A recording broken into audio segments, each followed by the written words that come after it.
Welcome to episode 1597 of the Multifamily Collective. Today, let's talk about opposing the ways of the world, or let's call it natural law. I think that might be another way that it is phrased. So, when you think about navigating your way through the world, no matter what you're trying to accomplish, there are things out in the world that are just mainstays. Let's think about gravity as an example.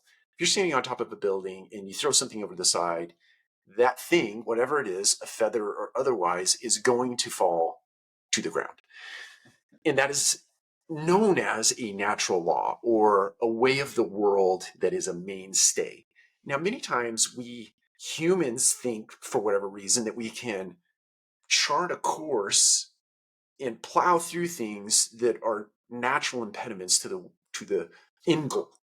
And we think we'll just run through that thing, or we'll just go around and we'll dig under, we'll go over this. Now, that's not to be mistaken with persistence or grit. We do need to exercise those two things, but sometimes there are things in the world that you are not going to get around, that you are not going to blow through, that you just need to accept as they are. In the business world, in your personal life, in your community, anywhere you go out and participate in the world, there are natural impediments that you need to recognize. If you keep running up against a particular roadblock and you've tried all the paths of trying to get around it and you just can't get around it, you might just have to stop and realize that you are not going to get around that thing and chart a new course, pick a new aim, pick a new outcome.